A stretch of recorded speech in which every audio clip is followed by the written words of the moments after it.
Terry Hufford was one of the most remarkable people I've known in my 77 years on planet Earth. When I think of Terry, I first think of his humility. He was a man of great accomplishment, but you wouldn't know about his success from him. You'd only know about it if you heard it from others.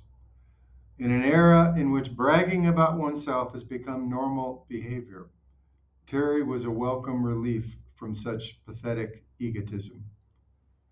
Although it is a classic Washington, D.C. thing to do, we would be wrong to focus first on Terry's career, brilliant as it was, because Terry's first priority was not his career.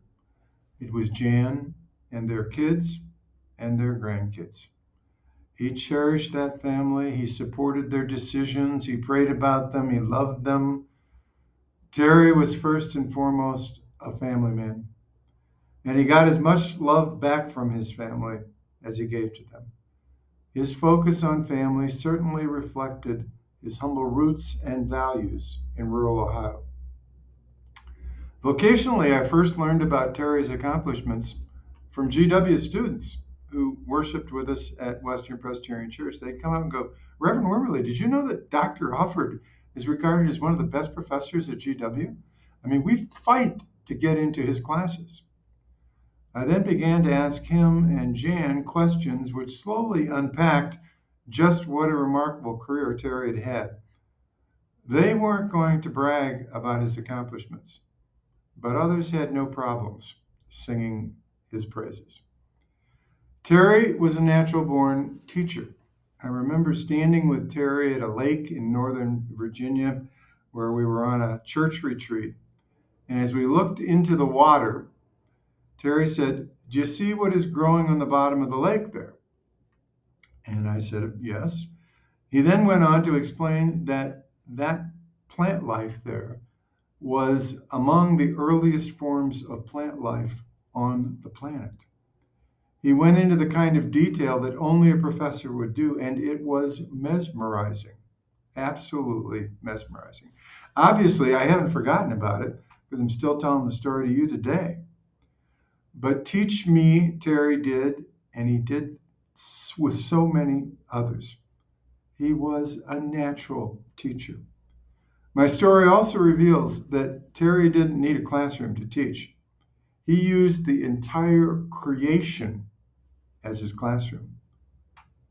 Terry was also a courageous leader at Western Presbyterian Church. When we moved Miriam's Kitchen to our new location down on Virginia Avenue, the city took us to court saying that we were ignoring a zoning regulation which prohibited anyone from feeding the homeless at that location.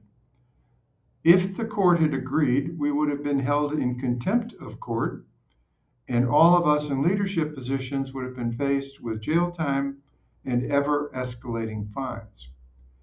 Given the threat of a contempt of court citation, I thought it wise to gather the governing board and ask them if they wanted to proceed. Terry was the first to say, without hesitation, we have no choice. We have no choice. If we can't feed the homeless in our church building, no church in this city will be safe from government interference in their programs. If we go to jail, we'll be going to jail for a magnificent reason. We went ahead and fed the homeless, and gratefully, federal Judge Stanley Sporkin ruled in our favor. Some 40 years later, Miriam's Kitchen for the Homeless continues to operate at Western Church under the protection of a permanent injunction against any government interference in our ministry.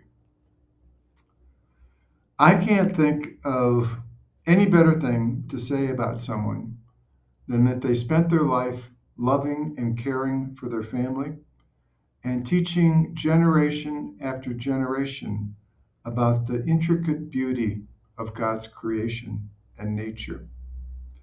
Today, we say those things about Terry Hufford. He was a courageous person, a loyal person, a loving and caring person. And for the gift of Terry Hufford, I say, thanks be to God.